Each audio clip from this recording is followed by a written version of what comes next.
Hey guys, welcome back to Oz Biker. Mate, beautiful day, heading out on the girl again today. Last week was nice, thanks for all the comments and everything that you did on the video, guys, and helping Phil with his riding. Just a quick rundown on what we're doing today. We're going up through the mountains. I'll give you a bit of a rundown what I've done to the bike in the meantime. I'm running the slip-on acro system. This is if you're new to the channel, with no baffles, as you can see, and to be honest with you, there's not much difference at all. You'll be able to see that on one of my other videos. Other things I've done is radiator guards, which is a must. I've done my own PPF wrap. Also got the Bluetooth module and all that sort of stuff, which to me was a waste of time because I run my phone anyhow. So if you run your phone, guys, don't even worry about it. And I use Waze and that anyhow. Got the USB port and USB-C, which is just under here, as you'll see on my other videos, just there. I've also got DJI Action 4 camera that I'm running, and the remote, which I had a remote for, but it was always playing up. So DJI kindly gave me a new remote. It was out of warranty and everything, but I never used it because it was always playing up. So thumbs up for DJI for doing that. Also, I've got the bar end mirrors. They go straight on, guys. You don't even have to change your bar ends. So happy days. They're the Moto Gadget ones. And I'll give you a bit of a listen to it. Cold start. And then we'll start going riding. Mate, I love the sound of this bike. One other thing I'm doing is I've got tyre pressure monitors, which I definitely recommend. I love it. It warns you when your tyres are high, low in pressure, also exceeds pressure. It comes up with a red light on it. So you can see it there. It'll show those front and rear tyres glowing red if it's too high. And I've never run them too low, so I presume it'll probably do a blue if it's too low. So without further ado, thanks for tuning in. If you're new to the channel, maybe consider subscribing. And as I always say, let's go riding, guys.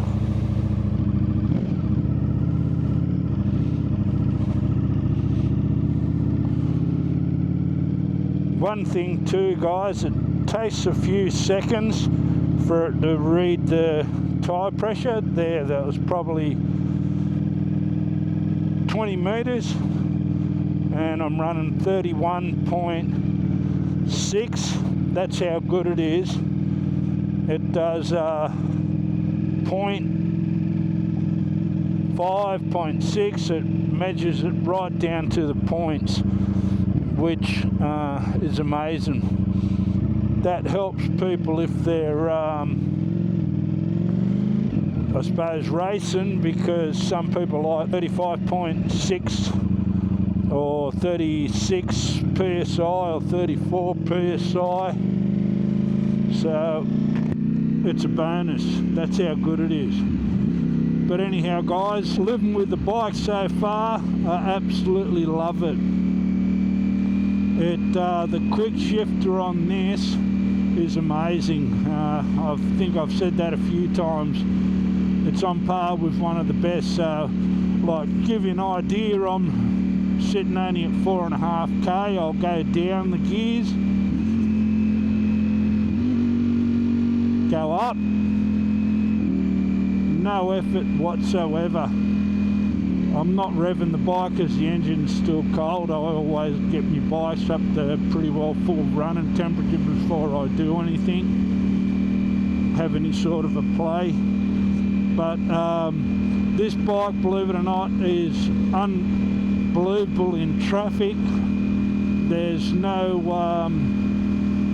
I don't feel any heat on the bike whatsoever. The vibrations is minimal, especially compared to the BMW M competition that I had, the single R. I've still got the double R, and I've still got the MV Assens as well, and the H2 that's booked in for a service.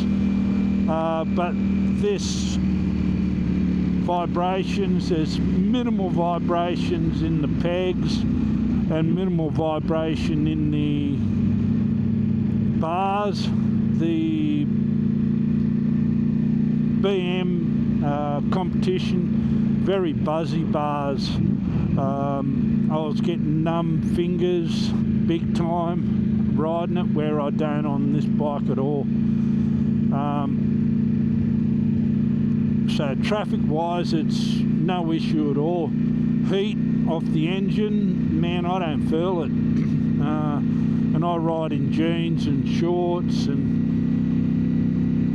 going to the gym and stuff like that, and it's no issue in summer. Our summer gets up to about 36 degrees with the humidity runs at anywhere up to 98% and stuff like that. It's ridiculously warm and sweaty and hot. But this bike in traffic, no issues. Panigale, different story, guys. That when I rode that, I definitely own that bike only for track purposes and if I've got leather pants on, because that thing fucking cooks you. I burnt my leg. I had a red mark on my leg for 2 days after riding that with jeans on. The handling of the bike is next level. That's the only thing I can say. There's no way I can ride this bike anywhere near its capabilities, but it shocks me every time I'm on the bike. It just blows me away. I'm scared to go harder because I don't want to drop it, but I know it can do it. That's what I mean. It's way above my riding capabilities, this bike. Performance wise is, mate, horsepower, unbelievable. It's got so much grunt and so much low down torque as well. Like for example, I'm only doing, I don't know, probably 100 k's. I can't see me speedo, and I'm in top gear, but just in accelerating see what it's like. So man, unbelievable. I love this bike. It's one of my favourite bikes. I like all my bikes, but this for a cruisy ride on the Sunday and all that sort of stuff and having a blast, comfort wise unreal. The seats amazing. I don't find it, I don't get a sore bum or anything like that. And guys, I'm 63, so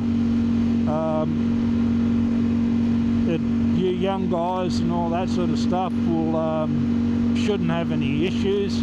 I can't say you will, but I don't find this uncomfortable at all. To be honest with you, I don't find any of my bikes, even the BMW, the H2, crouched over and that, mate, no issue at all. I'm still thinking of getting the RS V4, but I'm not real keen on the purple colour. I don't know. Maybe put it in your comments if you think it's a nice looking bike, guys, or you think the black and red's always nice. So that's a bit of a rundown of how I've found the bike to live with. I don't ride it in the rain or anything like that. I've got the Pirelli Diablo Corsa 4 tyres. They were at 31.6. You can see now, just from that cruising riding, we're at 34.8 in the rear and 33.9 in the front. So these tyres do warm up. I tell you, probably around about 5 psi. You want to run it at 36, you'll want to be sitting around 31. We'll have a look anyhow when I'm out riding, and we'll check it out. See, just from that little rev, I think we went up 1 PSI. But righto guys, let's go riding. This is an absolutely awesome road, a little bit bumpy, just got to be careful of branches and stuff like that on the road from these trees. But a few shady spots. It's really tight uphill climb. You can see some of the sticks now. We've had a lot of wind, so just got to be mindful of that. But the way this bike handles, I've got to say, the way your legs just tuck in beside the tank, it's unbelievable. It really just suits my riding style. The front end on it is amazing. The only thing I find I've got to say with this shadows and stuff, it's so hard to see branches and shit and twigs. I don't know what you guys think, but well, there's one yet. I don't know if you can see him on the road.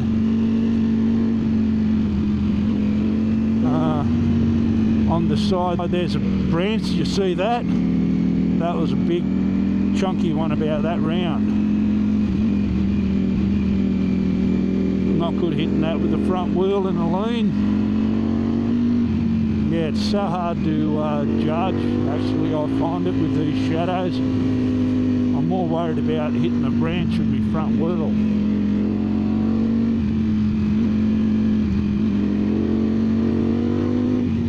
There's one. Oh, missed him. I adjusted my rear brake because I found that it was a bit too low for my foot. So this is the first ride with it. Seems to be okay.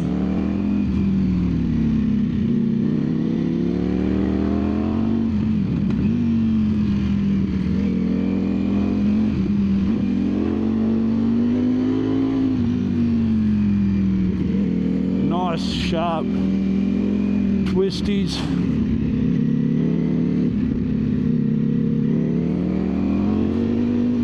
This really tight 20-kilometre one. I always try to stick in my lane too, guys. I never... Good switch back to test out the V4, which it handles very well on switchback. It's only a very narrow road too. This is another 20-kilometre-an-hour one.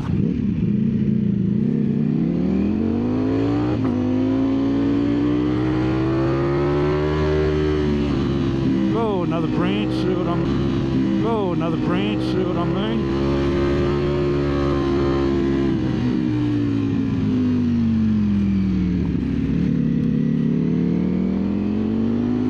I appreciated the comment too, guys.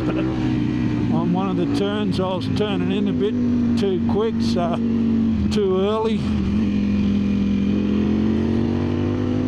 Yeah, any feedback you can give me on my riding, guys. There's guys that run rings around me, but you guys, if you can help me out, that'd be awesome. I've been thinking about doing the California Ride School. I don't know if anyone's done anything. If you have done it, guys, can you put in the comments what you think and how you found it?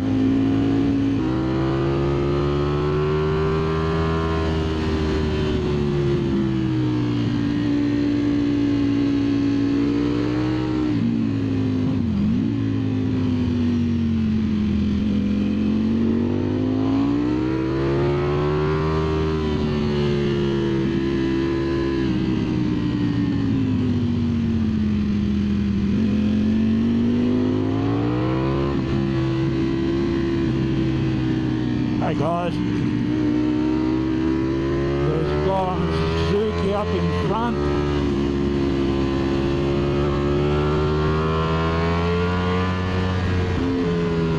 I'm not sure if I I'll be able to catch him. He's a fair bit ahead of me.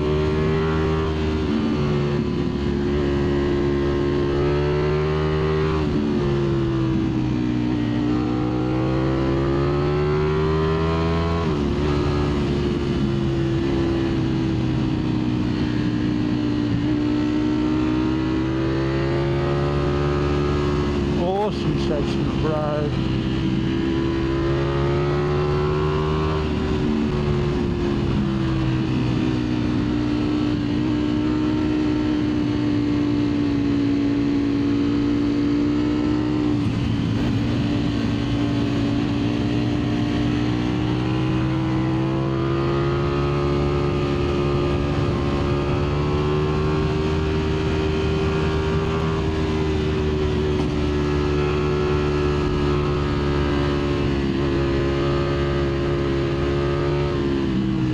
Got to be careful on this one because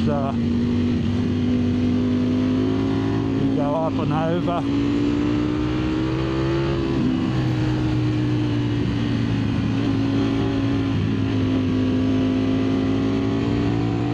Awesome.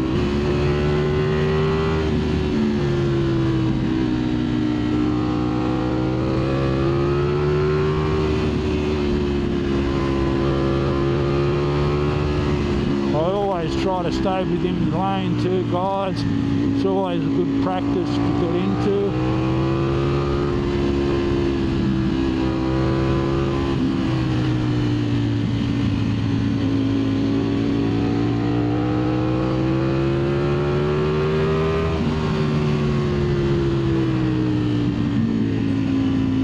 There's always shit on the road, see there?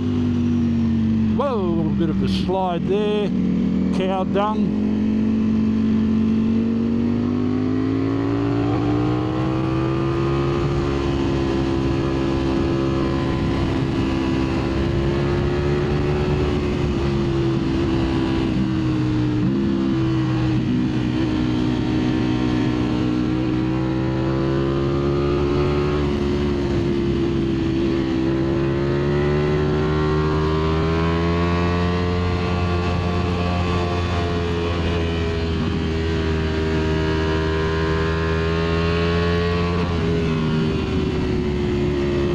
Great section of road. See what I mean? You get all the farmers walking their cattle from back over there, over that hill, so it's pretty dangerous, that section, and through here, and they go into there. So same thing, guys, if you see my lines out, let me know. It'd be awesome. And always thanks for your comments too and your thumbs up, guys. I really appreciate it. That really helps me channel out and gives me the buzz that you're enjoying the videos and makes me want to do more and more. Hey guys, just filling in on the fuel economy on the bike. On this ride I got 175 kilometers on the main tank, and I ended up doing 41 kilometers coasting, probably about 4k's of that, pulling my clutch in and cruising, seriously shitting myself. So that'll give you an idea. I wasn't going real hard at all. So that's roughly the fuel economy I got on this ride. But anyhow guys, I hope you enjoyed the video. If you haven't subscribed, consider doing that, and as I always say, ride safe, stay safe, and I'll see you on the next one. Bye for now guys. Cheers.